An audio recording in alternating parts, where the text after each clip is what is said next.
meeting. This will be recorded and broadcast live. So in case you don't want your pictures to be seen on the live broadcast, make sure to keep your cameras off. Overall, please keep your cameras off during the presentations. Once we have the Q&A, if you want to ask your questions with your camera on, that is also a possibility. But we'll start in a minute or two.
All right. We have a good 20 or so people on the line already. So I think we can slowly get started. Welcome, everyone. So tonight we're talking about neurodiversity, especially in the context of recruitment and in the workplace. My name is Charlotte Gaurene, and I am the Vice President of Nordic Inclusify. Nordic Inclusify is a volunteer organization promoting diversity, equity, and inclusion in the context of recruitment, employer branding, and talent strategy in the Nordics. The organization is open for anyone who's interested in these topics to join and participate in the conversation. Our main platform is Slack, but we also have a Facebook group, as well as we're very active on LinkedIn. Today, we have also Sophia Pauls, who will be moderating the chat. So if you have any questions that you want for the Q&A, please submit them in the chat. You can submit anonymously directly to Sophia Pauls if you don't want your name to be mentioned, but you can also just post them for everyone to see on the chat if you're okay with your name potentially being mentioned or seen. Sophia has just posted the link to our Slack community in the chat. And if you're watching on YouTube, the link is also available on our YouTube page subscription or the description. We've been active since 2020. I think today more or less marks about 1 year since we had our first main event. Thank you all for joining tonight. So today our speakers are Siobhan Costello from EY Canada. And she is a passionate advocate and ally, and she has over 10 years of experience supporting and advocating for and alongside people living with disabilities or who are neurodivergent to access the goods and services required to lead a full life, including employment. Over the past few years, she has worked to support employers in recognizing the business benefits of a neurodiverse and inclusive workplace, helping these businesses implement practices and strategies to recruit and retain talented and capable employees with disabilities. Currently, she is working for EY Canada, supporting the community recruitment for the Neurodiversity Center of Excellence, or NCOE, to welcome aboard qualified technology and business consultants identifying as neurodivergent into the firm. Creating inclusive and accessible hiring pathways enables companies to access this untapped labor pool of job seekers with disabilities, while at the same time creating a more equitable hiring process for all candidates. Siobhan looks forward to elaborating on some of these ideas to share with you today. Then we have Henning Starholmsten, who has been working 20 years in the tech industry, and he has noticed a radical change in the meaning of the term competence. And currently, his job consists of searching for and dipping into non-traditional talent pools where few tend to look. Currently, he likes to talk loudly about the importance of neurodiversity, not just for the sake of the tech industry, but also in order to hopefully make the world a more tolerant place for different brains. And he also likes space travel.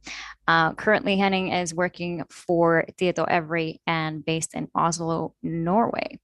And without further ado, let's give the floor to Henning. Thank you so much, Charlotta. Is my sound okay? Yes, it is. Thank you. Great. I get kind of blown away with the Siobhan's intro here. You impress me, Siobhan, and I'm equally looking forward to your part of this presentation. So I'll get mine done with. Now you talked me up too much, so. Yes, I did. Sorry, no problem.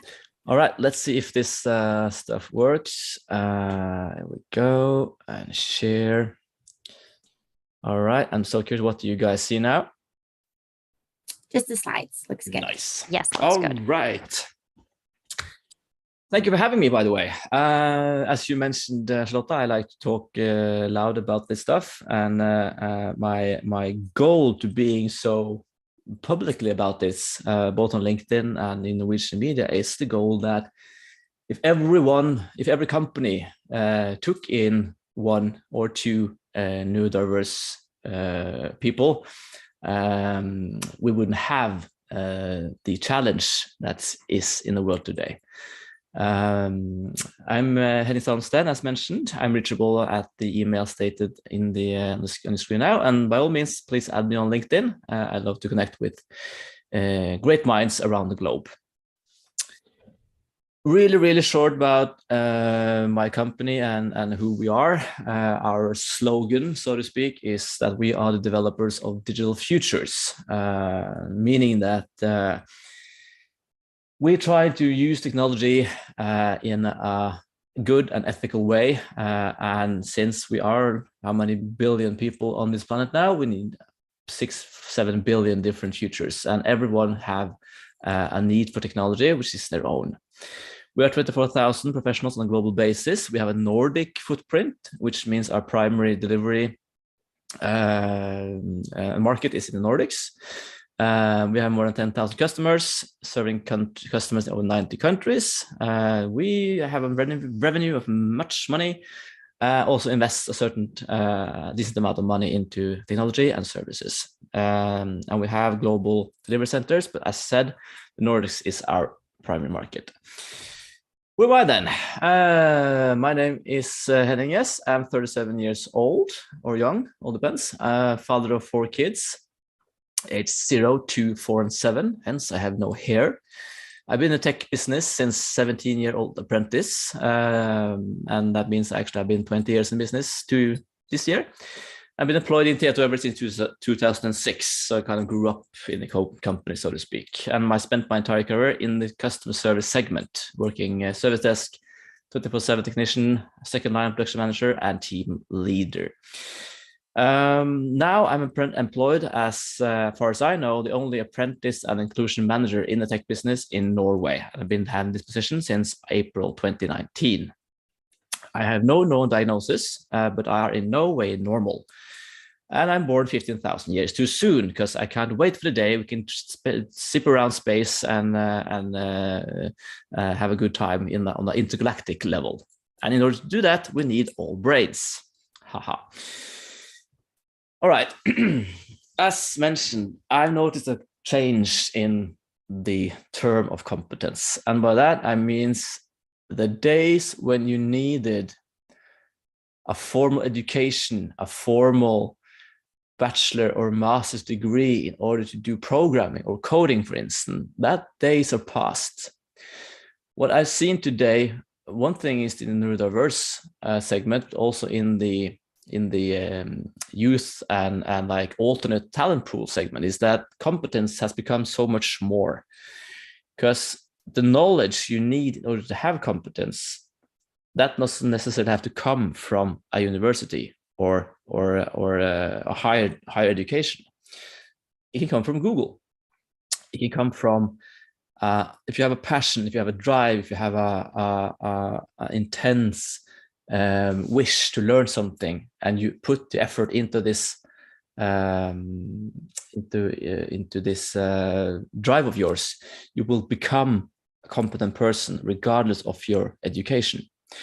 And with that in mind, I've been looking around in the different talent pools. So I'm going to talk about this later on who we are searching for, but attitude and skills, and it's become a much more complex picture in what competence is. So if you can look away from the obsession with higher education, you'll discover a much more diverse and cognitive diverse talent pool and resources for your company. This has been snipped from our annual report 2021. I'm going to read this loud to you guys. During the past few years, we have also focused on neurodiversity. Neurodiversity is described as the concept of not viewing neurological conditions as deficits, but rather as strengths that can be utilized as a competitive advantage.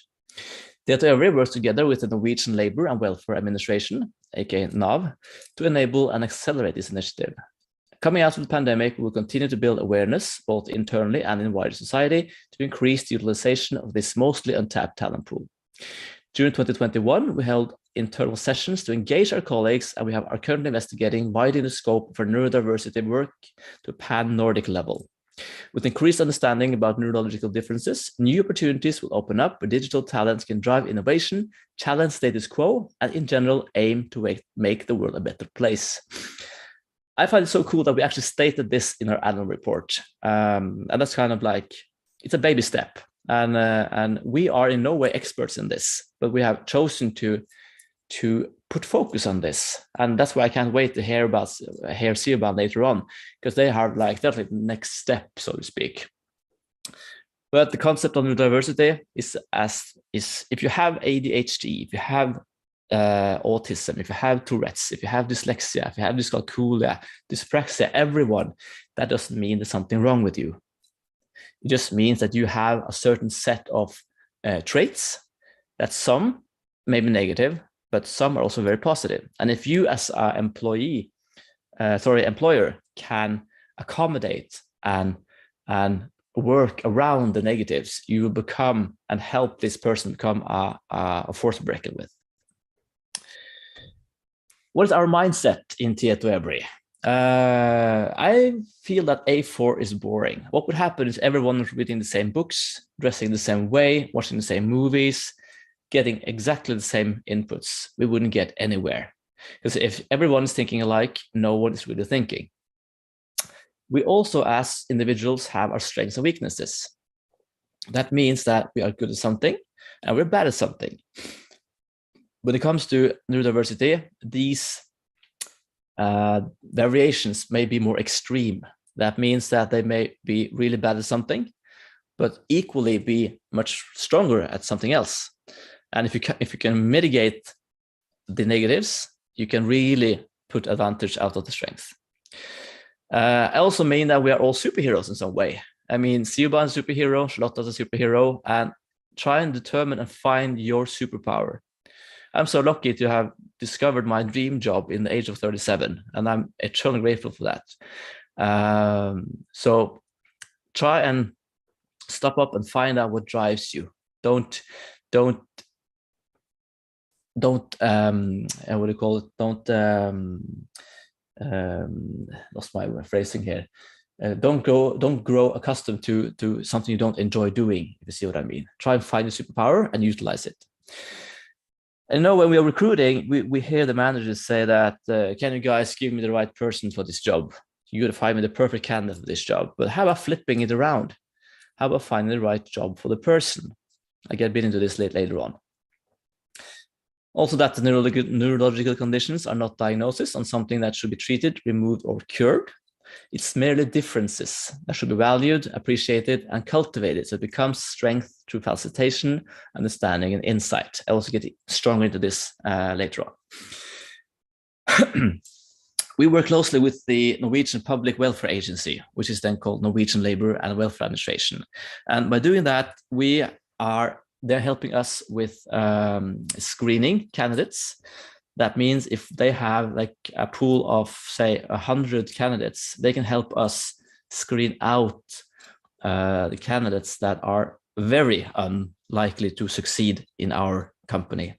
Because we are a company, we are a business, that means that we need candidates that we can build upon. It's a fact that when it comes to autism, it's a spectrum. It's a spectrum. That means some are more have more than others, and some might need some professional help before being able to function in the job market. But what I try to do, I try to find those who are functioning but are able to get that last foot in the door into the job market. They help us with funding. Sorry, that means that they can provide our company with funding to train the candidates. They can help with funding if I need, for instance, an employee to help out a candidate in his maybe first 6 months. He or she needs to adjust to maybe the work life again. We can get funding from the public agency to buy this employee to help this guy out. Really good system, that one. And they will follow him up throughout their period staying with us until we choose to employ them on a permanent basis. How do we do this then? And here I want to hear Siobhan's input if she has anything she wants to comment. But what's stated here is like what I call the Titei model. And Titei means peekaboo in Norwegian. And that word comes from these Norwegian words on the left-hand side, which is the same words on the English right-hand side. And that came to me when I was sitting here, like trying to write down the concept of how to make a good inclusive environment for neurodiverse people. And my 2-year-old was running around yelling, Titei, Titei. And I went, hey, this works with the words. So that's become the Titei model. And what this means is that the first point is facilitation. And facilitation is like basic. I mean, you be flexible on working hours. For instance, some ADHD people might function better at night, for instance. Some people might function better at evenings, that you don't get so set in the 8 to 6 or 9 to 5 work pattern. You might, for instance, take half the day off to go get your kids in daycare, or if you need to zone out, maybe the impressions and the sensory overloads become too much. You can take a couple of hours off, then finish up in the night. Be flexible on this. Job percentages. I mean, why does every job has to be 100%? Maybe it can be 50% or 80%. Of course, there's basic physical equipment. I mean, reading glasses, basic ergonomics, adjustable desks, but also quiet rooms and safety zones to reduce stressful surroundings, to reduce the sensory input for neurodiverse people. Next one is involvement, and that means to find proper work assignments. When you try out a neurodiverse candidate, make them feel they're doing something useful, and find the right job for the person. Don't try to fit the person into this really strict, rigid frame, because that might not work for this person. Try and adjust and ease the job onto the person, not the other way around. And by all means, it's perfectly okay to challenge candidates, because they might feel and need social training, which is a good thing. But always try to make it pleasurable, make it joyful. Don't push, don't stress, because when it comes to stress, we have no idea what stress is when compared to people with autism. Trust, that was important. Have faith in the person. Assume competence. Assume that everyone deserves trust unless proven otherwise. Don't be suspicious. And when it comes to autism specifically, always interpret everything said and done in the best positive meaning possible. because there's never bad intention behind either maybe a misplaced comment or a misplaced action. It's always never bad intent. Always find out the cause of the irregularities by good communication with the candidate. Patience, good inclusion takes time.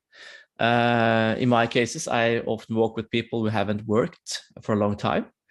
It takes time to get back on your feet. It takes time to get back or maybe establish completely new routines in your life. Someone even have to learn the working life from scratch. They haven't worked a day before, even if they have skills that we can utilize. And with some say that losing your job is life-changing, but that is also getting a job. So it's equally turnaround getting a job while even as losing a job. You need to have patience around that. Empathy is important. See the person, understand that life is not always easy, and always focus on honest and open and direct communication. Don't use. I mean, clear communication is kind of key in communicating with candidates. The last one is insight, and you can learn a lot from Google, as I mentioned earlier. And 15 minutes on Google will learn you so much about neurodiversity. Gain competence into the topics that you are curious about. I mean, what is autism? What is ADHD? What is anxiety? What is depression? How does it behave? How does it affect people? And what can be done to mitigate the negatives and help them find and use their superpower? I see Simon's nodding, so I assume I'm onto something here. Yeah, I like what you said a lot about flexibility, especially, right? You know, being open to doing things differently. And I think a big lesson for all of us for the last 2 years is we all had to work from home, right? Yeah. And that, I don't know, I'm also coming from a Canadian or North American perspective, but when our world kind of shut down 2 years ago on a Friday and everyone had to pivot and do things over the weekend, everyone had to work from home and we had to figure it out, right? Before you didn't imagine having your entire workforce from home where you couldn't check in with them or see what they were doing. And people with living with disabilities who had been asking for those kind of accommodations in the past, saying, right, it would work better for me if I could be at home, but how could we trust you that you'll get your work done? How do we know? Now we've just seen everyone can do it, right? So if someone is asking for something, it's because I think they know how they would work better, right? And being open to doing that differently is really going to let people work in a way that's best for them. And so kind of having this, you know, silver lining, if there is one from all of this work from home, is that you can see that people can be productive in their own environments that work for them, right?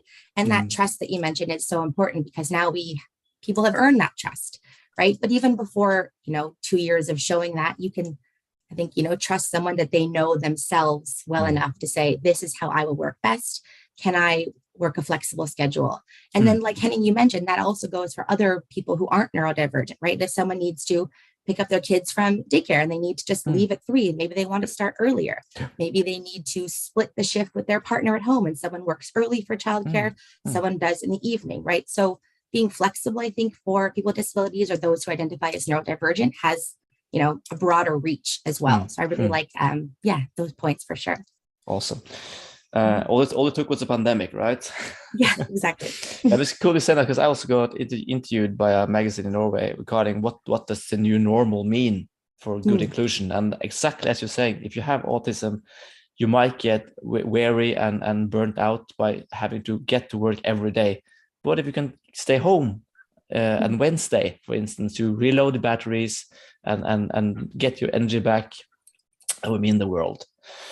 So I'd like to just to summarize, it's like things that autistic employees need. I mean, it's clear communication, flexibility, transparent processes, and calm and safe work environments. And guess what? Things that the whole workforce benefit from. Same thing. So by accommodating the few, it will end up benefiting the many. And that's kind of the key takeaway from my part. So Siobhan, over to you. All right. Okay, let's make sure I do this right. right? Perfect. Perfect. All right. So hi everyone. Thanks for joining us. So I'm Siobhan Costello. I'm in Toronto, Canada. I work for Ernst & Young Canada as the community recruitment lead supporting our neurodiversity centers of excellence. And I realized that, maybe I should have done a little bio like Henning did, or a little overview of EY. So I don't have one of those. So I will just tell you a little bit about it. So Ernst & Young, EY, we are in, I think, over 150 countries globally. And the NCOE specifically, so the Neurodiversity Centers of Excellence, is in about 6 countries, I think, right now. So 6 or 7 years ago, the NCOE was created in the US as sort of a specific hiring methodology to attract and retain and recruit and onboard and all of that neurodivergent professionals who are working as consultants for us. So Ernst & Young, we have a tax practice and assurance practice. We also have our consulting service line. So under consulting services, hiring consultants, we realized, not me, I wasn't there at the time, but the NCOE realized that maybe we were missing out on really great talent who couldn't get through that typical hiring, interviewing, onboarding process. So we had to kind of change all of that. And so that is kind of the way it was born. And we also recognize, Ernst & Young being wants to be and is a leader in kind of innovation and emerging technologies and changing things and helping our clients move and solve problems of today and the future. So in order to, think and solve different problems, we need people on our team who think and behave and act differently, right? To bring all their strengths on board. So knowing that, there's a big talent pool there that we're maybe missing out on, and maybe who can't get through that typical hiring process, is why the NCOE was created. So it started in the States, and in 2020, it moved up to Canada. So we launched our first cohort in the spring of 2020. We hired, I think, 7 wonderful consultants in Toronto. Since then, we've moved to so we have Toronto, Vancouver, Halifax, and we just launched Montreal. So our goal, we have ambitious goals to keep hiring across Canada over the next couple of years and really, grow our team of amazing consultants. And I think we're also, I don't know if this is accurate, but we also, we just launched our first round of summer co-op or intern students. So they're going to be starting with us this May. And, that's a great way to get people who are still, a little more inexperienced, but also get them into the firm and then, convert them later on if things go well, and just another kind of hiring avenue. So that's a little bit about EY and the NCOE. And then I'm just going to talk a little bit about some inclusive hiring practices, maybe a little more tangible things. Perfect. So just talk about recruitment, selection, hiring, onboarding, communication tips, retention, feedback, and then Henning, feel free to jump in at any point. So for recruitment, it's just, where do you find your candidates? How do you source them? How do you onboard people? Where do you find candidates? So, how does that even start? If you want to expand your business, if you're looking for people who are neurodivergent or want people who, think differently with creative problem solving skills and help your team, where do you even start, right? So, start with awareness. Make sure that the message to your community that you are seeking diverse talent. So people have to know we are an inclusive workplace. We want your skills. We are trying to do things differently, reach out to us, right? And ensure your webpage offers a channel for feedback. So people can say, hey, I found this, I have a question here. Maybe there's an issue with some formatting on your website. So just make sure that people have, a direct line to whoever would be responsible. And then, it begins with job descriptions and job postings, right? So if you're advertising or hiring, what are you hiring for? So when you're creating a job description or a job posting, you really need to make sure that the essential tasks and duties are listed, right? So thinking about like what Henning mentioned before about, experience and things like that. What are your qualifications that are necessary or must-haves, and what are your nice-to-haves? So I think, in previous roles when I was supporting employers on the other side of things, someone is hiring, let's say, for a warehouse job, or maybe you are hiring for a tech role where someone is kind of on their own, just, maybe doing coding or something, and maybe they don't interact with clients or the public all the time. I think every job description probably says, exceptional customer service skills, mandatory or something, right? Because everyone wants good communication skills. Exactly. Everyone wants people to be professional, friendly, polite. But I think being professional, friendly, and polite is different than having exceptional verbal communication skills, right?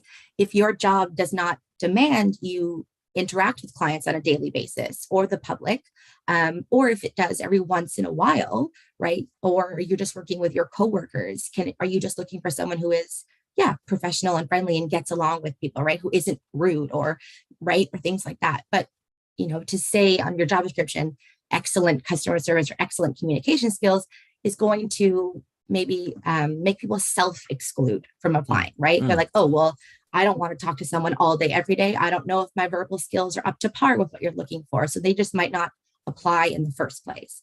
So I think using plain language, making sure your acronyms are explained, right? Like I'm from EY, it's Ernst & Young, the NCOE, right? Saying what that means. So your jargon, your qualifications, everything, just making sure it's really clear and people know what to expect. I think, Kenny, you mentioned that like people who are autistic or who are neurodivergent are also just very honest, right? They are themselves. So you're not going to get someone who's going to say like, I can do that if they can't do that, right? So if someone recognizes their own skills, they are going to maybe self-exclude from applying in the first place, right? And you don't want that to happen. You want to open it up to as many people as possible. And so in opening it up like that, take advantage of some of those diverse recruitment tools. So like Kenny mentioned, in certain countries, there are community or nonprofit groups or even like government funded organizations who support people in pre-employment supports or with social skills and really help them build up their resumes, their CVs, their employability skills. And then those organizations are often government funded, and they will help refer you to people, or they can look through your job description with you and kind of look through and say, what are the most essential tasks? We have some people with these skills. So kind of use different avenues like that as well. Academic and accessibility offices. So a lot of colleges and universities. Again, I'm also coming from a Canadian or North American perspective, so I hope this translates to other areas. But knowing that schools, colleges, universities, they support everyone, right? So they often have like an accessibility office or a disability supports office where people might go to get extra help, or even just a career and co-op office, right? People might not disclose all the time if they have a disability or if they're neurodivergent. So even just going there and saying, this is the program we're offering, or this is the job we're looking for, this is the profile of candidates, and let people self-apply, self-identify, come to you. So just kind of, going like that. And, family support or alliance groups, maybe there's like parent groups or just Facebook groups or community groups, right? Other non-traditional avenues. And I think, Henning, you spoke to that a bit, right? That you seek out those kind of other creative avenues to find your talent. But how do you funnel these into your system, so to speak? I have an issue with I'm a speed dial on every work agency in the country, so I get like tons of calls every week about, I have this candidate. I'm struggling to kind of streamline the process. Do you have like a tool that can be utilized in order to like maybe structurize the recruitment a bit? I guess it depends on sort of, different businesses, right? So if you give someone a direct line to apply, or, if you've had that kind of at least like first conversation about what you're looking for, what you need, and like what you can't, negotiate, and then what your assets, right? You can at least narrow down the list. And then if you give people different avenues to apply, so if they can apply online, or they have your direct email, they can just send you a resume, or they can give you a call and you can start that kind of first initial conversation. So I think it does. And, whatever your tracking methods are, whether that's just an Excel sheet, or if you have like a bigger database where you can actually track your candidates and tag them and say, this person came from this agency. So I think it depends on kind of what your resources are as well, how you track that, right? It could just be as simple as like an Excel sheet, and you just put candidate's name, what agency they came from, and like what kind of role they're looking for, what their skills are, right? And you just kind of can visit that all the time. So, and I think my next one is a little bit about selection, right? So how do you actually choose those people? How do you bring them in, right? So again, kind of like, what are you looking for? How are you evaluating candidates? So are you giving everyone an interview, a typical interview? Do you just have your kind of core basic things? I think there's a lot of global companies now, like who are changing that and just saying, are you available for this kind of shift? Can you lift this much weight? It's in a warehouse. And can you, pass a reference check or whatever it is, right? So what do you just need for the job? Like, what are you evaluating them, right? And I think also checking our biases, because everyone has a bias, unconscious or not, right? And different things where people are just drawn to people who are like us, right? Like the affinity bias, I think. So you're just naturally drawn to someone who's like you, right? If I'm interviewing someone and maybe they're another like young woman who's starting their career and we're getting along and we're chatting about whatever reality TV show we watched yesterday, I can bond with her. But that doesn't necessarily mean just because I think, her and I are getting along and she's friendly and outgoing, that she's going to be good at her job, right? So I think we have to really look at like, what do we need for our job? And then kind of, looking at, what's missing in our current team. So a lot of people talk about, I think, like a cultural fit or being a fit for the role or a fit for the job, or you're not a fit for our office. But what does that mean? I think, Henning, when you said, if you bring everyone who's together, you're all going to get the same things. You're all going to think the same way. You're going to read the same books. You're all from the same neighborhood, or you went to the same school. Like, it's just more of the same. If you're trying to solve new, complex, innovative problems, you want people who do that differently, who think differently, who are going to bring solutions differently, maybe who have a different background, right? If everyone is from the same kind of cultural background, you're all going to get maybe the same things that you've always kind of grown up thinking, right? If someone has totally different lived experiences from you, they can add a whole fresh perspective to that, right? And so you want to see kind of what your current team has and what are you missing. So if you already have a team of extroverted people who are great with clients and are so outgoing and make colorful presentations and it's great, maybe you just need someone who is like a data person and who just wants to verify all these different things, right? Who is a data analytics person, or who can analyze errors in code, or, what are you missing from that team? So does the next person coming in need to have all those same characteristics, or can you complement that team by adding additional skills, right? It's a saying that they say that I can't look you in the eyes, but I see things you will never see. That's a good comparison. And I would add in just a bit of if you flip the narrative around, how to make I'm not sure if you can touch upon that, Siobhan, but how to make a neurodivergent friendly interview style. Are you going to talk about later on, maybe? Yes. There we go.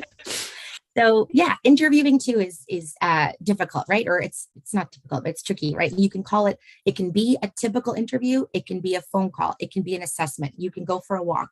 You can have a chat. So the hiring part for, for EY and just for people who are businesses who are trying to be inclusive, like we said before, should be flexible, or at least it should be maybe tailored to the clientele you're trying to do. So maybe flexible from the typical thing that we thought, right? So I think, Kenny, like you said, inclusive design and communication benefits everyone. So if we can adapt our interviews to suit all candidates, build accommodations into that process, we don't need to single out people who say, well, that doesn't work for me. This does work for me. We've kind of thought about it. Okay, can everyone get more time? What's a more objective way to assess skills, right? Does talking to someone who maybe has communication challenges, is that the best way for them to tell you what they can do? Or someone who maybe thinks differently and it's a little harder for them to express verbally what they can do, maybe they can show you what they can do, right? And it's at the end of the day, you just want to see what can they do for you? What skills do they have? So having someone who maybe has a hard time expressing that or telling that story, that typical interview is not going to work for them, right? So I think I wrote here, like, a typical interview favors like a charismatic extrovert, right? Or someone who can at least play that part, right? And an interview, you're trying to get picked. You want to be the one hired. You are looking for that job. So why would you not tell them the answer you want them to hear, right? How would you manage this problem? Oh, well, I would do it perfectly. Here are the steps I would do. You don't know if that's true, right? So why don't you test them or assess them or figure out a different kind of like working group to see, okay, can they actually problem solve the way they said they would problem solve, right? And it keeps things objective. So it removes kind of that bias when you said like, oh, I was interviewing someone and they were so friendly and great and outgoing. Maybe that's just because, her and I got along, but someone else, maybe they wouldn't get along well and then they're not going to do as well in that interview. So if you keep things more measurable, more objective, you're getting kind of what you actually need for that job, right? And then that goes into like, if you're using an interview, right? So is it a behavioral interview? And a behavioral interview is, tell me about a time when. If someone hasn't had the opportunity yet to get a job in this field, they might not have an example to give you. They might not have had the chance yet to actually lead a team. However, So, if you say, like, give me a time when you had to discipline a team member or something, well, they're like, I don't have that experience. So am I going to lie? Am I going to make it up? Am I honest and say, I haven't done that? And you're like, okay, well, now they don't have the right experience. Well, no, maybe they have the skills of leadership, and maybe we can help them put them into a team that would be the right fit later on, right? So I think knowing what type of interview or assessment or conversation, what you're going to talk about is really important, and keeping it job relevant, right? Like, I think sometimes people get, people want to do things differently and be fun and have like, what kind of dinosaur would you be if you could be one? And like somehow that tells you something about their personality, right? And you're like, why would that be job? Like if I'm a T-Rex, is I'm a leader, or is that I'm aggressive? Like that doesn't mean anything, right? So keep things job relevant, right? Like what is the job? What do they have to do? And where is the interview taking place? So if you're in person, right, can you have it in a quieter office? Do people know that that room is the interview room? Is it away from the stairwell? Is there minimized distractions, right? Can you put a little note outside? Interview taking place, so no one just comes and knocks on your door to interrupt, right? For Zoom, right, make sure that maybe your Teams, make sure people can do it on a platform that makes sense for them. So maybe, we use Microsoft Teams with EY a lot, but if someone has asked me, can we use Zoom? We can send a Zoom link or just have a phone call or, go for a walk, right? In person, I think that would be nice. You're side by side. So you're also not staring at someone. That's always makes you feel a little more at ease. Go for a walk, have a conversation, right? So for, depending on kind of if you have a structured hiring or interview process versus can you just be a little more flexible? And then who will be involved, right? So I think a couple people involved maybe could be intimidating, but it also can reduce, biases and things like that. So kind of weighing the benefits of like a one-on-one interview, a panel interview, whatever makes sense for you and your job and your hiring process. And then a couple more hiring tips is, go ahead. Yeah, I tend to split the interview part into two. First of all, I don't call it interview when communicating with candidates. I call it a chat, grab a coffee, something that's completely like the word interview might really set them off and heightening the stress emotion. And I do two parts. The first one, we just chat about anything. It could be dinosaurs. It could be games. It could be movies. All what the candidate wants to talk about. Makes them feel safe, relaxed. Then we'll say goodbye. Then the next day, he or she comes back.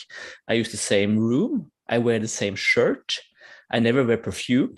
To make it completely the same like there was the day before. Then we get into the job talk, so to speak.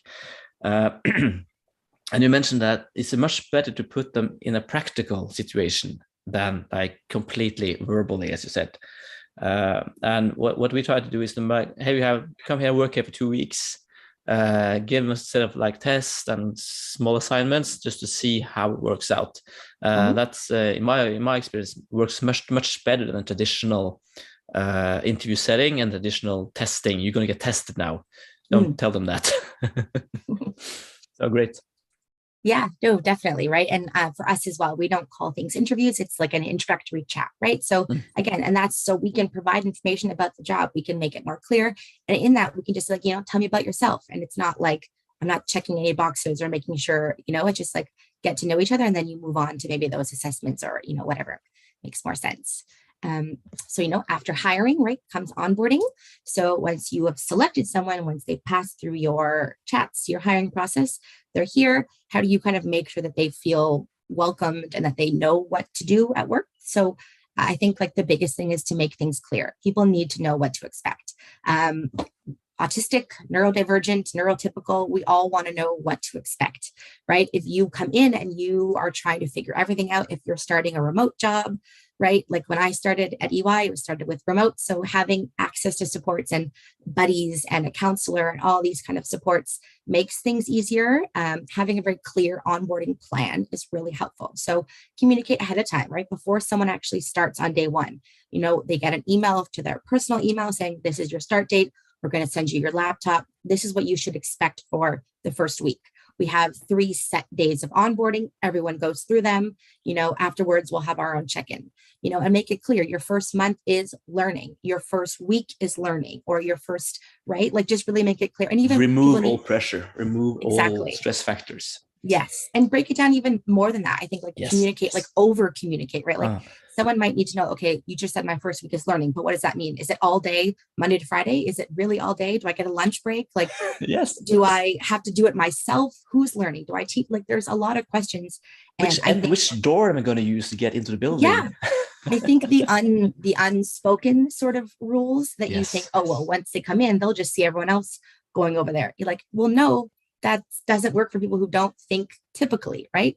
Or who have a hard time observing your behaviors and deciding, is that right for me? No one told me I should. I'm new here, so make things very, very, very clear.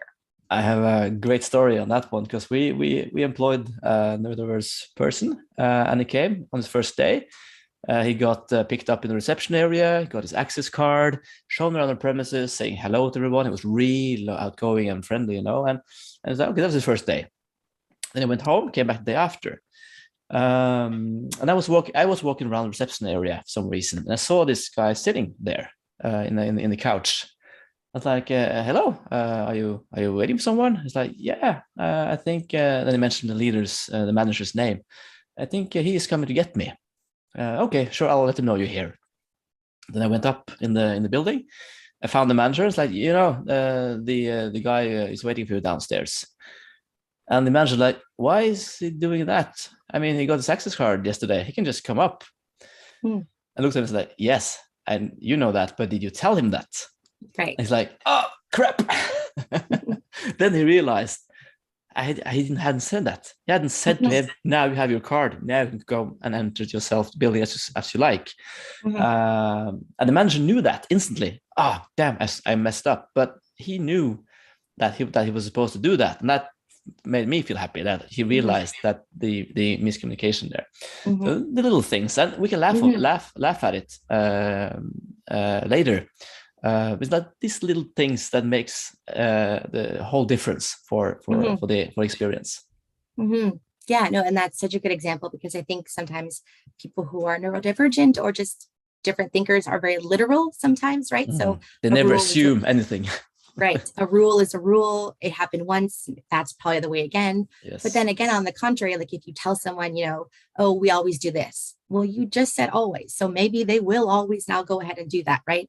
I think on the flip side, not at EY, but in a past job, it wasn't my example, but when we were supporting an employer, one of my colleagues formerly, someone was working in a warehouse and they were like, had a break. They hear the bell, they go off break. And then the manager said, when you hear the bell, hurry back to work because you got to start again.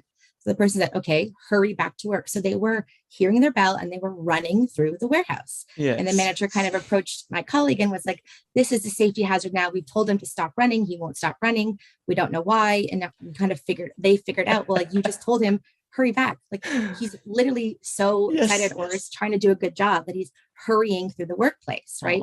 So you say, okay, well, what I meant was like, don't dilly-dally or, don't waste time. When you hear the bell, pack up, be safe, walk back to your desk, right? So just making things clear. And really, I think that goes to the point, like I think the things that you don't think to share are the ones that you probably should be sharing, yes, right? Definitely. Right. So just make that clear. I experienced that I had to instruct a person to take lunch breaks because he didn't. Do I get to eat? Oh, okay. That's like the second day. And if they've never had a professional job or if they've never been in this type of office, your rules are different, right? So maybe you have structured breaks. You have to go at this time, or maybe you can be more flexible. So even just knowing when is a break, do I get one, right? So there's little things like that you might think like, I didn't even think to say that, but yeah, all the little aspects need to be communicated. And then that brings us to just some communication within teams kind of practices, right? So if you apply communication best practices, that will help everyone. So if everyone knows, okay, it's okay that you can start a couple minutes late, a couple minutes and end your day a couple minutes later, be a little more flexible. They don't need to feel bad about doing that themselves. Or now that we've said, okay, everything in the fridge really is for sharing. Okay, I don't need to feel weird if I like boiled some milk or like, no, this is not like, that's obviously a very minute example, but if things are clear, then everyone knows what to expect and no one is kind of second guessing themselves. Any new hire or just, anyone kind of going around knows what to expect, right? Be direct and be concise. So I think sometimes, I don't know if this is a Canadian thing, but just, people want to be polite. You might not want to hurt someone's feelings. You might think, oh, they have a disability. Oh, they're autistic. Oh, they're not neurodivergent. I can't, tell them the truth, or I can't say what I would to someone else. But that's sort of the opposite. Now you're purposely kind of doing things differently because they're different, right? Yep. So be direct, tell them what you need. People need to know what to expect. Like things that are ambiguous or ambivalent, it's hard to kind of read between the lines and say, you told me this, but I'm trying to figure out what you mean. Like, okay, we're working on this project, blah, blah, blah. It's due on Friday. I need your project by Wednesday to review. Perfect. Take all the time you need, get it in, but you're clear, you're concise, right? And with feedback as well, right? They need to know where they are, where to improve, how things are going, and use graphics, visuals, project timelines as much as possible, right? That also works for multiple types of learners, right? Not everyone is just an auditory learner where you can tell me something, I'll remember it and I'll do it properly. I might need to have a handout. I might need to read it. I might need to practice with it. I might need to see what you're talking about. I might need to see you demonstrate it, right? So that just works for everyone. It also works for people who, for us in Canada, if English isn't their first language, or, if they don't speak the national language, if they're a newcomer to your country, right? And they might not, or may, they speak multiple languages and they're getting words confused. If you see a flow chart of this comes first, step 2 is this, that's just visual, that's clear for everyone, right? Like Henny, you talked about recording things as much as possible, or recording meetings, right? So maybe it's hard to pay attention to the slides and watch you and your facial expressions and understand, but if they can focus on you, they go at the end of the day, then they review the presentation, and now they have it recorded, or they can review it at their own time, maybe on 2 times the speed, maybe on half the speed, right? Whatever works for them. Setting clear expectations about what their role is. Do they have deliverables? Do they have targets? Are those targets like hard targets? Is it every quarter? Is it a little more yearly based? Can we get rid of some of them? Can we extend some of them? Extra time? And, give this to everyone so that, we've adapted things so that we want everyone to feel comfortable. No one needs to ask for this, but if you do need something beyond what we've created, please let us know, right? Setting clear expectations and breaking things down into smaller steps, right? So your project's due on Friday. Okay, but like everything, or can I give you part on Monday? This part comes Wednesday. So really breaking things down as much as possible. So those are some communication tips. And then that goes into like retention, right? So you onboarded someone, you're communicating, you're welcoming them, and you hope they want to stay because you've created a really good workplace for them where they feel welcome, right? And so in order to do that, it's great if your hiring manager, if your recruiter knows and is inclusive, but once they get into the team, if the team doesn't know how to communicate with someone who communicates differently, how is that team going to welcome them? And how are they going to work together? Is the team going to be rude? Are they going to, is there going to be workplace issues because someone isn't accepted into the group, or, they don't get your sarcasm, or whatever it is, right? So you need that team to feel part of the plan, right? No one wants to here's a new team member, just figure it out.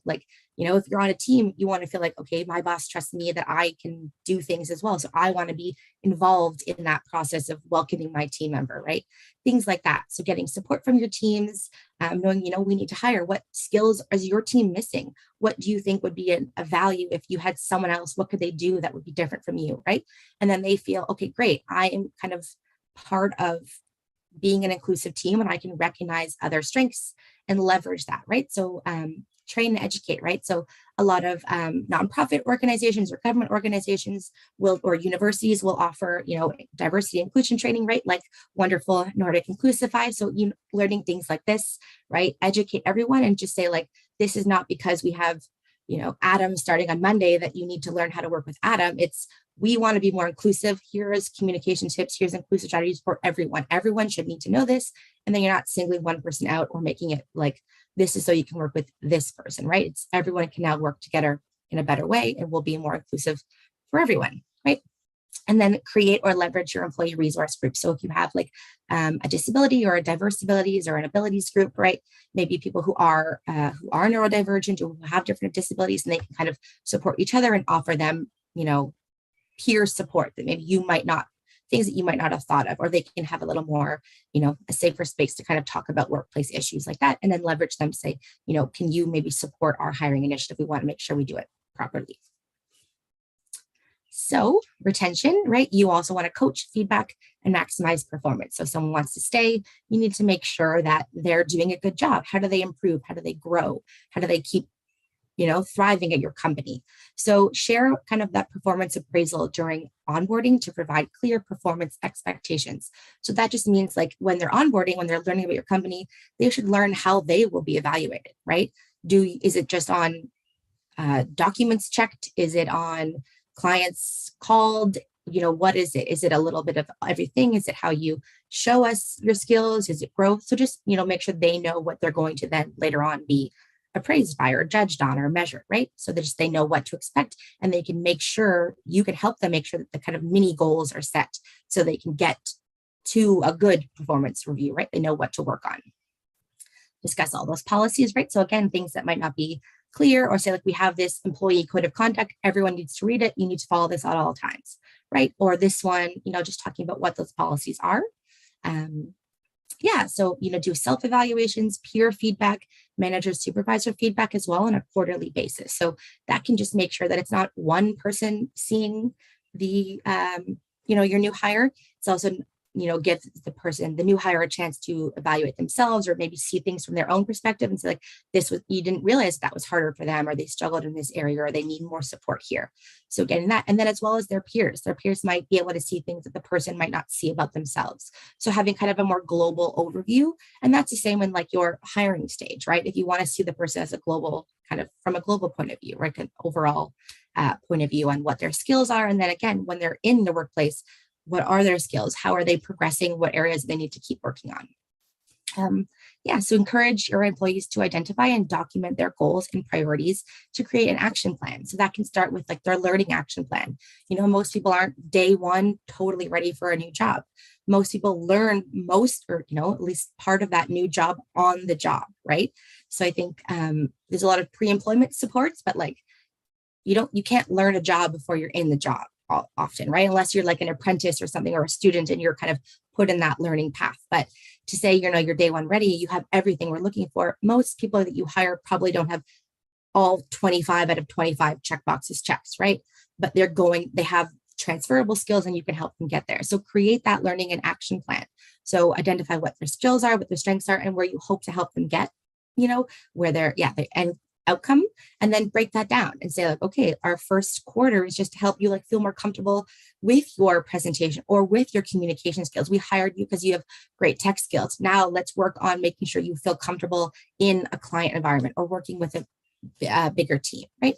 So there's a lot of different kind of ways there, but really encourage that growth. You want your employees to feel valued and that you care about them. Neurodivergent, neurotypical, everyone wants to feel that their manager supports them and is here to actually help them grow in their career, right? So I think keeping the same things you would do for anyone else, do that for your neurodivergent employees, and just maybe do it in a little way that makes sense to them. And then my Q&A, I think. So that was the end of my slides. I don't know if you have any comments there. Charlotte, all right. Thank you so much. I think you can stop sharing your screen in that case. Question for me is, Siobhan, this last slide you talked about this performance review and stuff. Is this something you guys in Ernst & Young have like implemented in your like regular systems? I mean, performance appraisal for every employee. Does this have kind of a neurodiverse module, so to speak? So I know that we have, there's this sort of a set like lead feedback, right? And it's quarterly where every single EY employee does a self-evaluation. They have to request feedback from their peers and from their manager as well. So you're kind of in the driver's seat of like who you want to include on that feedback and kind of what you're being, evaluated on. Obviously, everyone's role is a little bit unique, and like, an accountant has accounting things to worry about. And like overall, right, like making sure that there are no errors in payroll is probably part of your performance evaluation, but kind of beyond that is like what your specific goals would be. So if we hired someone with like, and that's up to kind of a little more individual under like the manager, right? So you have your sort of general feedback, and then part of that feedback is what your individual goals are. Cool. I don't know if that mentioned your question, but. All right. Thank you both so much for your presentations. It was very inspiring. So let's go on to the Q&A. I have a bunch of questions here from the audience, but before I go into that, I actually have one of my own. So I've lived in and worked both in Finland and in Canada, and Siobhan, you were talking a lot about inclusive interviews and using testing as a more objective measure. From my personal experience, testing such as psychological evaluations or logical or mathematical testing is much less common in Canada than it is in Finland, where it is often even overused. And like management consulting, such as EY, obviously usually tends to be on one extreme of that.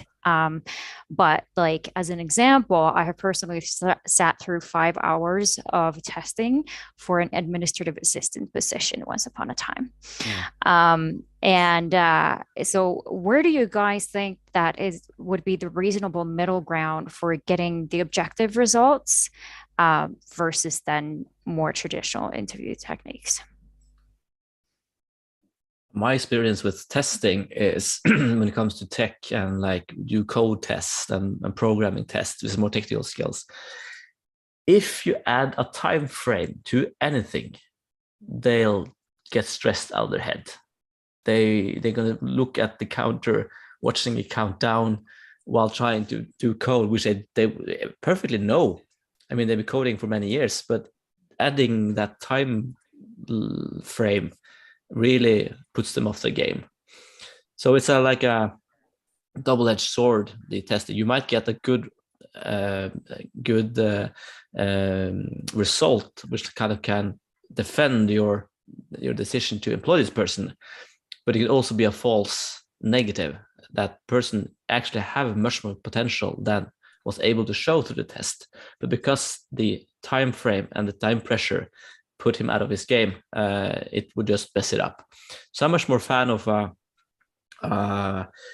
work practice period, like for 2 weeks, a month, through our cooperation with NAV in Norway. We can then get everything from 6 months up to a year, where they can tread the water and try different roles. I mean, talk about applying the job to the person instead of the other way around. And then after a year, we can say, yeah, this really works. We want to employ this guy or girl, formalizing the employment. What kind of a contract do you make in that case? Like, do you have like a fixed term contract? And like, is it like if you do say 2 weeks of practice period, like is that paid? Is that normally paid? Is it paid at a lower rate? Like, you have two ways of doing this. We have in Norway something called like work practice. That means they get the employee get their pay from the government, but they are spending their days with us. So we don't have any economic risk in it, other than the time we invest in trying to help this person map him or herself out. And when we choose to, okay, this actually works, but we realize this person might not perform at 100%, we can make a deal with the government to say that, all right, we want to employ this person. We'll pay him 100% salary, but NAV or the government will cover maybe 20% of his salary back to us for 3 or 4 years at a time before we have to like reapply. So it goes into a system like that. That's interesting. We do have a similar system in Finland as well. Like you can get certain support from government, but then you have to be, I think, usually like long-term unemployed. So there's restrictions to how much you can actually use that. And like we do have usually in Finland, there's a trial period that's 6 months out of any contract. Like if it's a permanent contract, then it's 6 months at most. If it's a fixed term contract, then it's at most 6 months or half of the length of the fixed term. And like during that time, obviously, like it is possible to reassess on both sides whether it is actually is a good fit or anything. But of course, like it's always hiring a new person, like it's a strain on the company because like there's a lot of resources Yes. and effort and time that goes into that. So obviously you want to get it right the first time if possible. Siobhan, what do you think? Yeah, I think most importantly is you want to keep whatever assessment you're doing job relevant, right? So if you're not testing something that's important or you're not assessing something, I think, testing is strange, but like an assessment, like you're assessing your skills for the job.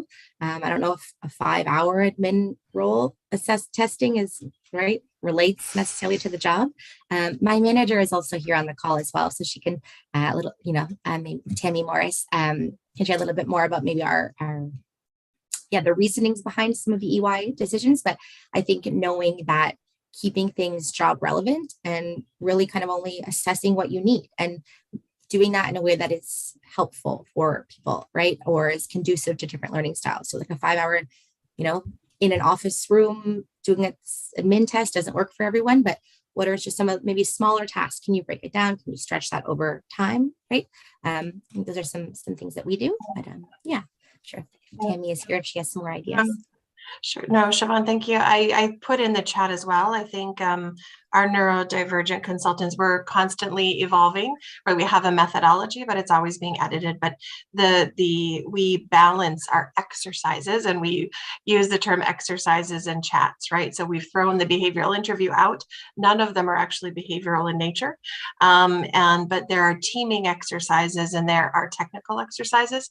None of them are mutually exclusive, but there's a balance of the two, because we may have candidates who excel in a technical exercise, and we may have others who excel. And because consulting is so broad, we need both. And so none, they're objective, right? The exercises are opportunities to objectively evaluate candidate skills, and the teaming exercises, of course, because we all work in teams, an opportunity to look at that.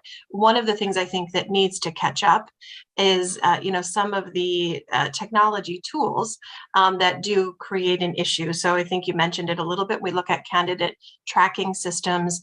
We do some things. So we've removed time limits on some things, right? We've created more informal, casual environments for those exercises so people can really be comfortable. But we do need to make sure there's not sentiment analysis and things that would obstruct. And same thing with candidate tracking systems that would look at gaps in resumes or things, right, that would automatically exclude people. So really there are some needs for growth across those areas too. Amazing. I'm just like mind blown by this whole thing, and I'm starstruck really. You have a job for me in Norway, Tammy? Yeah, we probably will. Check out our Norway plan. We have 300 employees globally, and our Oceania, I'm trying to think, our Netherlands office is doing some things as well, but we're getting there. We're getting there. So let me know when you open a program in Norway. I'll be your first applicant. Yeah. Let's hope your boss isn't watching. yeah, I don't think she is. Hannah is going to tell on me. And there's a question here in the chat too that's kind of about what we're talking about, Tammy, about at-home assessments, right? So, without telling too much about our proprietary kind of stuff, one piece of what we do does involve a take-home assessment, right? So watching someone do a test, do an assessment is just maybe as anxiety provoking as having a countdown clock in the corner, right? Or trying to do it on Zoom while someone's maybe taking notes. So letting them do that in the privacy of their own home. And also, if something takes a day to do, maybe for a candidate who is neurotypical or who has a lot of experience or education, they can do something in 1 or 2 days. Maybe let's give them, 3 or 4, right? And then why are we only doing that for neurodivergent people? Can everyone get 4 days to do this assessment at home? So now everyone just gets a less stressful environment. They get more time. They can research things. They can use supports, right? And you're still, if someone is able to ask someone at home or uses Google to help them find an answer, that's not cheating, because when I'm at work, I ask my colleagues for help. I look up things all the time, right? Exactly. I think people are worried about like, well, that home piece, like, well, it's not their own work, but like, how much of your own work is truly your own. You work in a team, right? You want people to do that, and just letting them do it in a way that makes more sense, more comfortable for them. I think that's a really yeah. good point. Like that's something that, for example, I remember saying already, like when I was, for example, doing my master's, is that like I don't understand the kind of testing we do even in universities, like because it doesn't reflect reality. Nope. Because like you're never going to be like in working, like if you're never going to be in the kind of situation where you just have to like vomit out everything you know about the topic without being able to like look it up somewhere. So it's crazy that we require that as a measure. The definition of competence, as I opened with, I mean, competence and knowledge isn't the same thing anymore. I mean, knowledge can come from anywhere, and especially in tech business, this is the business of Googling. I mean, you have a tech problem, of course, let's go to Google, check out the forums. Who has experienced this before? When you do coding, you don't know every code, every function in your head. You go to Google, you find a snippet of code which someone else has written. Then you customize the code to fit into your like grand application. So the Google is a powerful tool who should be utilized. Exactly. Yeah. And then that, doing it at home, it's just controls for stress, right? And it makes everyone a little more comfortable. If you can choose, okay, I'm busy on Monday nights, but I can do it on Tuesday nights, and I can do it in this quiet space, and I have, so just doing it things at a pace that works for you, and letting people. Trusting that, I think you said that at the beginning, like trusting people know what works for them, right? And that they're not just, We had a neurodivergent girl who when the pandemic came, she, like everyone else, took home her PC and brought a monitor to her kitchen table. She hated it. She couldn't function because when her workday ended, she couldn't stop looking at the screen standing at the kitchen tables. So she got like special permit from the management to come to the office, even if it was locked down, and work there 8 to 4, and to keep her routine. She could go home and not think about work. Because if she had her computer at home, she would think about work all weekend, all day, all night. That's like a typical thing. Yeah, I think that's actually a good segue into one of the next questions. So we talk a lot about flexibility in terms of the place and time of work, but what other aspects of flexibility do you think that we should be taking into account? In Tietoevry, we have 3 stakeholders in the hybrid workplace. It is yourself, your life, and what suits you. You have the team's needs, and you have the customer or client needs. And some customers, they demand that you need to be in their office 8 to 4, and that's fair game.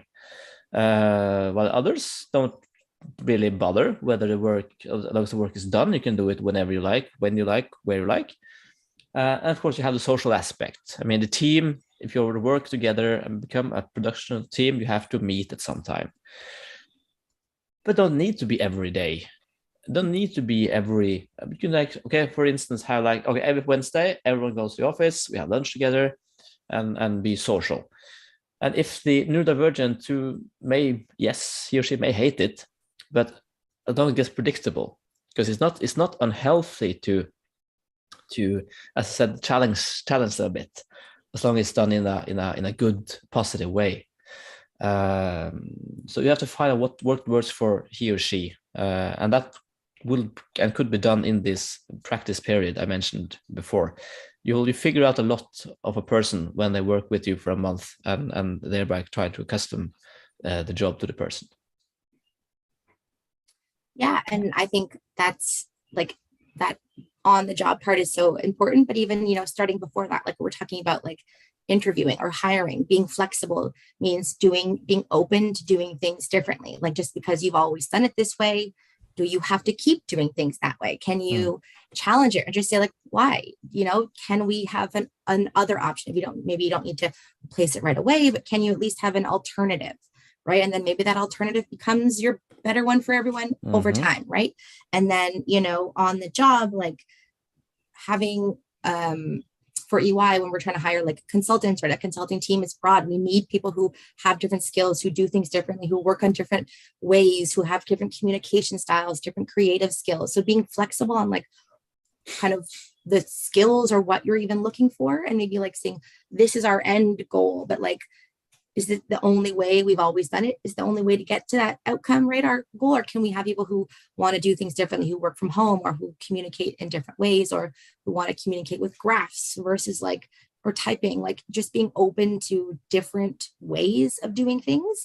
And then, yeah, like you have a diverse team of people with diverse minds, diverse ideas, diversity of thought is so important, especially if you're trying to be, you know, for EY, we're like a consulting firm, right? So if you want to solve different problems, you need to do things differently. So I think the flexibility is just like being open-minded in different ways and being, open to that. I think that's a really good answer. We actually got a very interesting question just now. So how do you identify job seekers who are neurodivergent or who have any other disability? Like a lot of times people tend not to share their disabilities openly. For example, a gap in career due to various reasons will be the reason not to get an interview. And like, I also personally think that this isn't just interview processes. Like you might have neurodivergent people in the workplace already who never have been diagnosed, or who don't necessarily realize that the way they act or think is somehow different from the rest, or they know, but they don't have a name that they could use to identify it and like say, oh, this is why I do this. So what kind of an approach, both in recruitment and in the workplace, would you suggest for like making accommodations for someone like that without making them feel like they're being picked on or wrongfully labeled, and to make sure that you get those kind of candidates also at the interview table? It's a big question with a long answer. I'm gonna try, if I can go first, Siobhan. I can. There's a spectrum. That means that have you met one people with neurodiversity? You have met one. So everyone is unique, and that's really important to have in mind. Some neurodivergent don't wish to be treated differently. They have no need for support. They have no need for awareness. They find I function perfectly. But in order to attract, I mean, we work with agencies, and that's like then the diagnosis is open. The agencies come to us. We have this candidate with this diagnosis. Do you want to have a chat with him or her? But in order to like get those who don't come through agency, it's about basically brand and awareness. And my dream is that Theatre is going to be the Nordic beacon, so to speak, in this matter. We're getting somewhere in Norway, and Sweden and Finland is next. But when we are known as a company who has this mindset, who has these policies, it will come by itself, basically. And gaps in the CV. There's a government-driven campaign going on now that focuses on people with gaps in the CV as nothing negative. So it's a society thing, really, in order to get these people up and running. And as when being an advocate, so to speak, and talking loudly about this internally, I get people coming forward to me saying, "Hi, thank you for speaking out for us. I have autism. I really hate being on webcams in meetings, even if my manager demands it." Then I can come in as a advisor and help out in the situation, and that usually works out quite well. Yeah, I think that's great. Being flexible and like making, I think, like making accommodations for everyone, right? So you don't need an accommodation because everyone's been accommodated. I think I see that in the chat as well. And knowing that, like, yeah, if your manager or you have an advocate, someone at work who kind of understands that, and maybe someone else doesn't, then, using, it depends on where you are kind of in this journey, right? If everyone's aware and we're all already doing this, or, someone can say, hey, let's do this for everyone. Like, let's make these changes, right?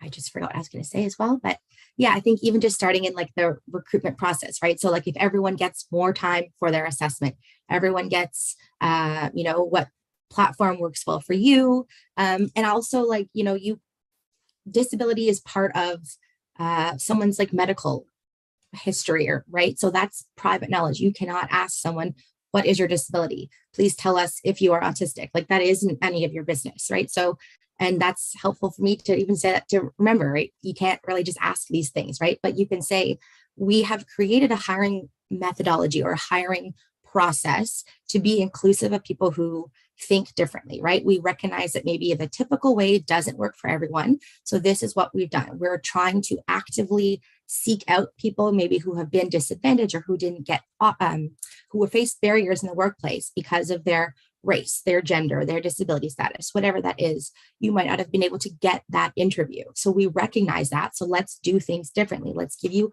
a direct avenue in and just say, you know, this program is designed to target people who are neurodivergent. Neurodivergent means blah, blah, blah, blah, blah, right? So if you say what things are, you say why you're doing it, you don't need someone to say, great, I'm autistic, thanks. It's like, I saw your website, or, you know, when someone reaches out to us, we have a little blurb and, you know, we'll just, you know, you kind of say like, thank you for applying. Just to let you know, this is what you applied for. This is why we do this. This is what our non-traditional things are. If this applies to you and you'd like to continue, you know, please reply to this email. So you can let people know what you're doing and why, and not tell someone, you know, we're looking for autistic people, you know, are you autistic? Great. It's like, you know, we have this neurodivergent program that includes a variety of thinkers, that includes people who are dyslexic, right? And maybe you didn't realize that that was part of this, but this is what this means. If you'd like to carry on, you know, here we go, right? This is great. Thank you for applying to our email. Let's schedule our first chat, right? And so, you know, you don't need to ask that piece. You can just say like what you're doing and why. And then with the gaps and stuff, I think even like LinkedIn now has a feature where you can, when you're adding experience on LinkedIn, it has a new feature now where like you can add a gap. I don't know what LinkedIn calls it, but you can actually add like a break in work history or something. And if you're asking someone like in an interview, oh, I noticed you took a gap, you know, why? Well, you can't objectively even assess an answer like that. Because if someone stayed home because they gave birth and they're on, you know, family leave, right? Or someone is caring for a sick relative, someone wants to travel the world and explore, someone wants to go back to school. Like those are all 4 valid answers. No one is better than the other. And quite frankly, like it's not really your business what they want to do. Like what if it's, I have, you know, I don't want to talk to you about my sick relative, right? In a job interview, it doesn't really matter what they're doing, right? So I think knowing that, you know, people can take a break, can be for whatever reason. Why are you inviting me today? Do you have the skills? Do you want to do this job, right? And this is what we're doing here. This is why we've created it, right? You want to carry on, you meet the criteria, you know, let's move forward. Yeah, that's a really, really good point. I wish all recruiters actually saw it like that, that it's none of your business. At least in Finland, I know it's very common that like you are judged by having a gap, and like there's even statistical information that the longer you've been unemployed, the less likely you are to find a job, because it's seen as a bad thing that you're unemployed, even though there might be a multitude of reasons for that. But yeah, it looks like yeah.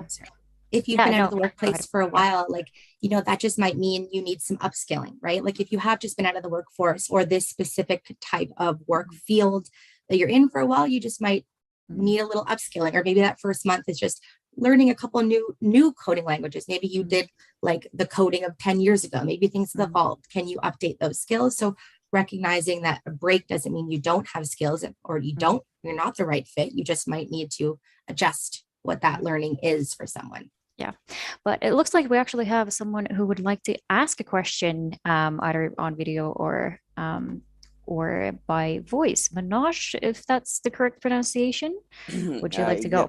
Yeah, almost. Thank you for. I had I don't know if it's a question or a statement regarding this work gap thing, and I don't want to name the organization here. I was talking to the hiring manager regarding a job opening, and then. I have a career gap because of a medical reason, and it was about 4 years, and you know, I was seriously sick. So, and then I had to kind of explain myself to the hiring manager why didn't I do anything in the in that process. However, I was kind of trying to survive or trying to stay alive during that time. But then that question kind of, I don't even know, like, what do I what do I say to that person? I said, okay, you want me to see my medical certificates or what?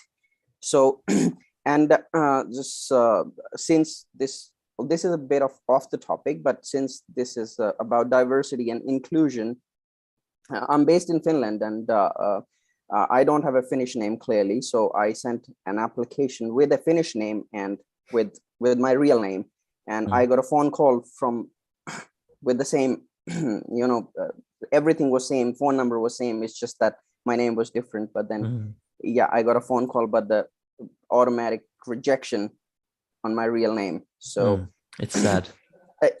So I mean, yeah, it's okay to like put everything on the job seekers, but the responsibility of the recruiter or hiring managers is they're trying to evade their responsibilities.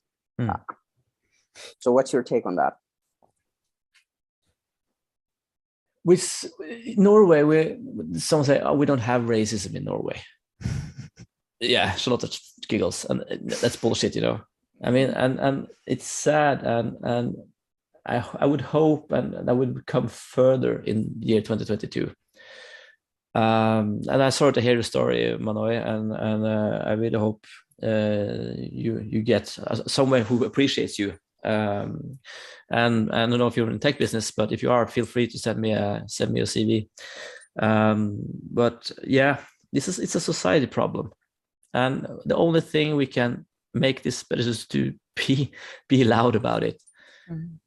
I mean, talk about it openly and take the uncomfortable talks. If someone in a meeting says something, it's like, wow, is that okay? Speak out, speak up. We all have a responsibility to stop these things from happening. So, and this is a Nordic thing, it's a global thing. And if we're going to be a space traveling civilization one day, we need to figure this shit out. Yeah, and I like to say that like this is a prime example of why we have Nordic Inclusify, because like there are overall in the Nordics and like from my personal experience, especially in Finland, like we are still quite far behind, or like we're still taking baby steps in terms of diversity, equity, and inclusion overall, because like we're still kind of stuck on the stages. Like if you have a different kind of name, doesn't mean automatically that you don't speak the local language or you're not able to perform your job. And so stuff like neurodiversity is still like very much like out of the backfield, is like, whoa, what is this? And like my day job is actually working with helping immigrants with finding employment in Finland. So Manoj, feel free to contact me on LinkedIn and get in touch. Because we do actually do that. Thank you. Yeah. Thank you, Henning, and thank you, Charlotte. Yeah. And well, we're about to start running out of time.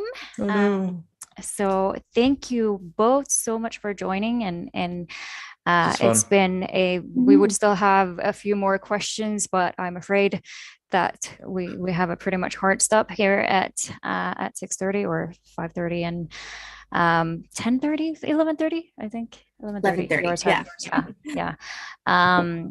But it has been a really inspiring discussion, and there would be like so much more to talk about. We could do this for hours. Yes.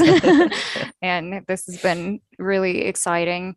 So thank you both so much for joining and sharing all your insights, and all of you who are watching, as mentioned in the beginning, please join the Nordic Inclusify Slack, and you can watch the recording also afterwards on YouTube, and feel free to connect with me on LinkedIn as well. I haven't had a chance to post a link there, but you can find me with my name. I'm the only person in the world with my name, so pretty easy to locate. But yes, thank you all so much, And Everyone tomorrow at your lunch break, talk to your colleagues about neurodiversity. Get the word going. Get people curious and we about do it. things differently. Yes. Excellent. Be open to change. Yeah. Excellent idea. Say that you participated in this webinar and get the conversation started. And also join in May, we'll be talking about how to use diversity, equity, and inclusion in employer branding. Ooh. And the plan is that one will be in hybrid mode, partly in person and partly online. Ooh. So, all right. Thank you, everyone. Everyone. Thank you so you. much. Bye. Bye, everyone.